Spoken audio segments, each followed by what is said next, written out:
Right then, this is a quick walk around video, and this is for a Honda CR-V 2-litre EX automatic. 2008 car with 125,000 miles and 800 miles currently recorded. Full service history on this vehicle, a car that we sold to a gentleman many years ago, and he's just bought another Honda CR-V from us. The car is in lovely condition, certainly belies the age and mileage of the vehicle, and it's also fitted with this really sought after exterior body kit, which was called the dynamic pack at the time. So front and rear of the car you get these extended beefier looking bumpers and a high level rear spoiler. It's subtle, but it makes a huge difference to the aesthetics of the car and also the desirability of the vehicle. But the front of the car, incredibly clean, hardly a mark anywhere at all. Likewise, lights, lenses completely clear, no condensation, no cracks. Bonnet itself has the odd tiny little stone chip, but it's like the rest of it in the condition you'd expect on a car half its mileage. Near side of the vehicle, wonderfully smooth on the panel work, all very clean with only the very lightest marks you'll ever see. Near side front alloy absolutely unmarked. You know, I'm sure there'll be, I say unmarked, there's going to be a tiny little bit on the outside, but nothing to write home about. And then near side rear alloy, again, absolutely no marks in there at all. And coming around the back of the car, just to show you, this is the angle I love on these, because you've got the deeper rear bumper and that high level rear spoiler. And as I said, it is subtle, but it really does change the stance of the car. Coming around the back, it's all very clean, no marks there at all. And offside, the driver's side, as with the near side, is in beautiful condition.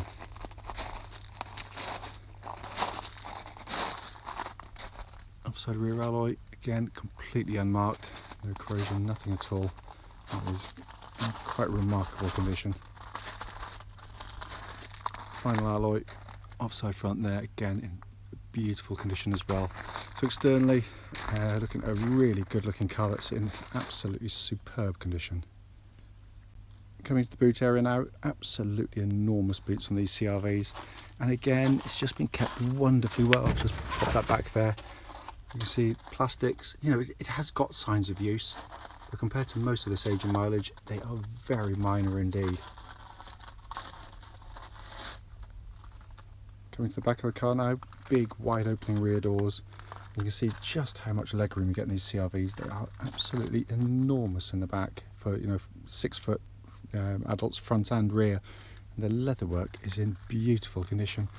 And again, CR-Vs, they are wonderful cars, but they are family cars, and quite often with this age of mileage you'll find them absolutely battered about in the back, and that's nothing to do with build quality, it's kids unfortunately, a bit like my own, but this has been kept wonderfully well.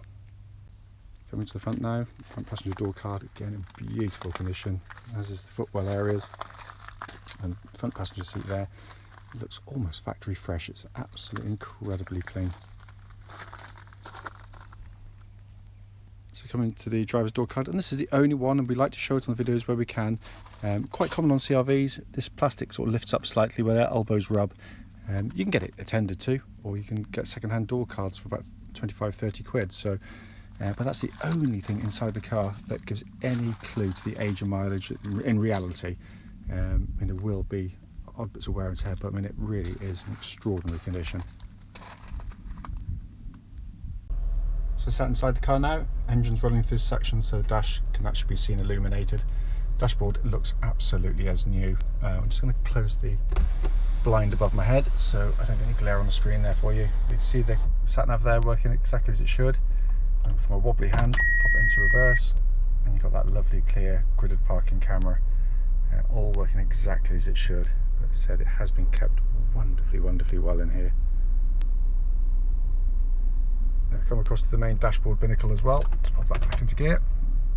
Hopefully you can see on there, 125,810 miles, engine's running, and there are no warning lights on the dashboard at all.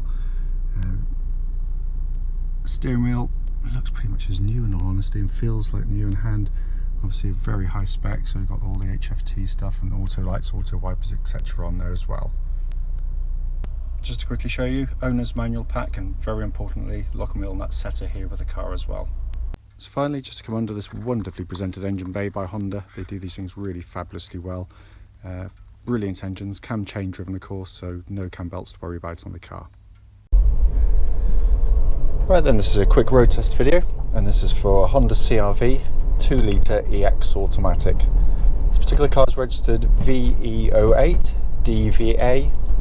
Mileage at the start of the road test is 125,804 miles. The reason we do these videos and road tests is essentially so that anyone looking at this car in an advert actually gets to see that very car in operation.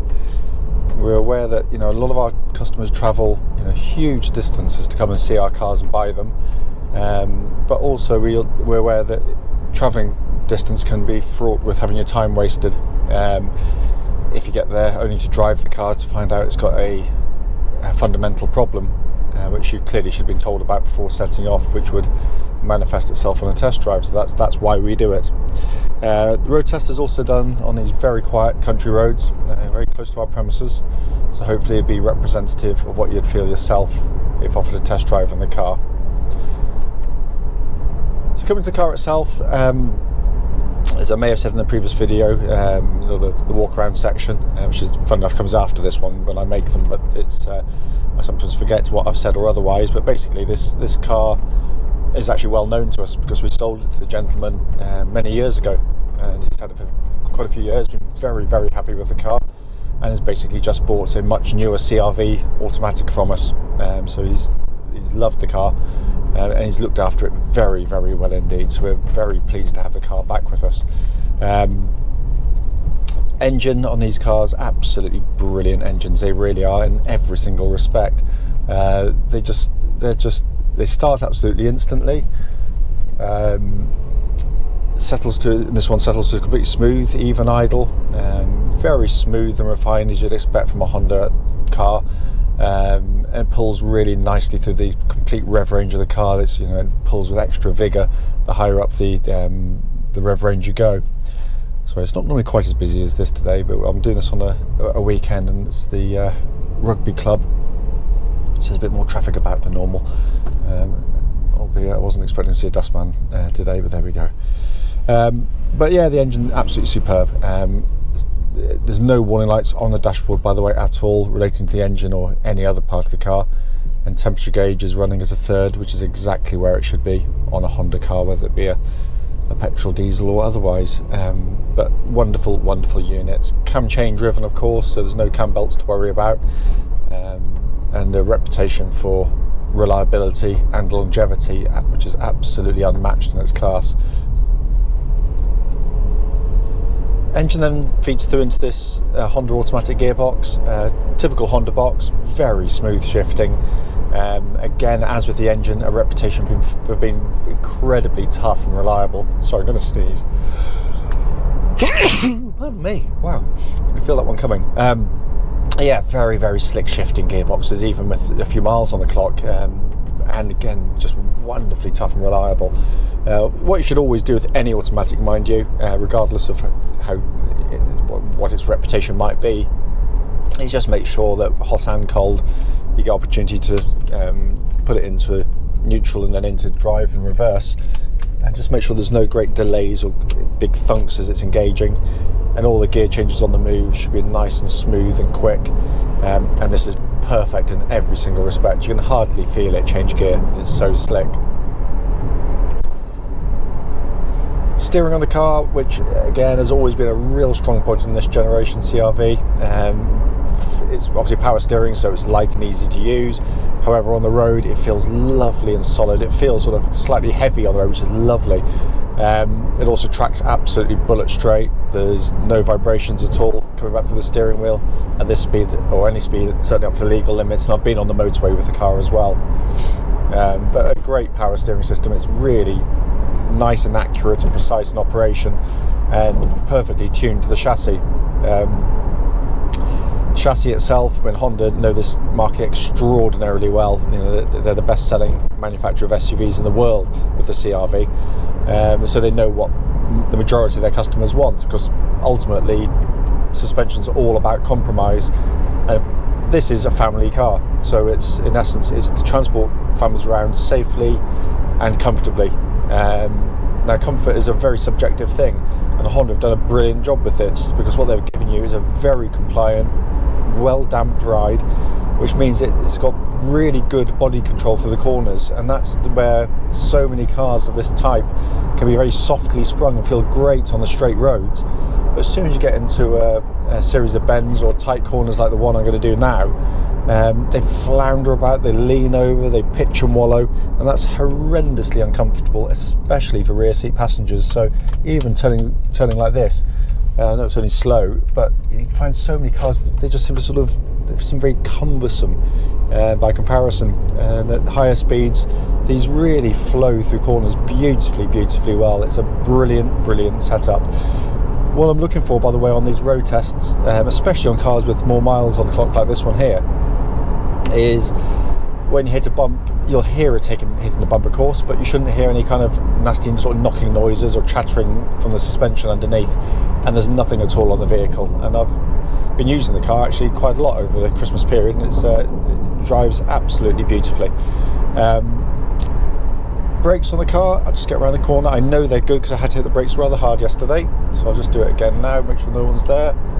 Give it a good shove. But it's a really nice solid brake pedal. Again, what I'm looking for, the instant you hit the brake pedal, they should bite nicely, which they do, but there shouldn't be any sort of pulsing or vibrations through the brake pedal, and there's nothing, and it pulls it up nice and straight. It doesn't sort of pull violently left or right, so all good there. Looking around inside the car, I mean, dashboard here, belies its age. I mean, the build quality of these CR-Vs is astonishingly good, and for goodness sakes, don't believe what some of these magazines say, because it's ridiculous. It really is. They seem to think build quality is soft touch plastics. Well, it isn't. It's how these plastics are put together and how they wear over the duration of the car's lifetime.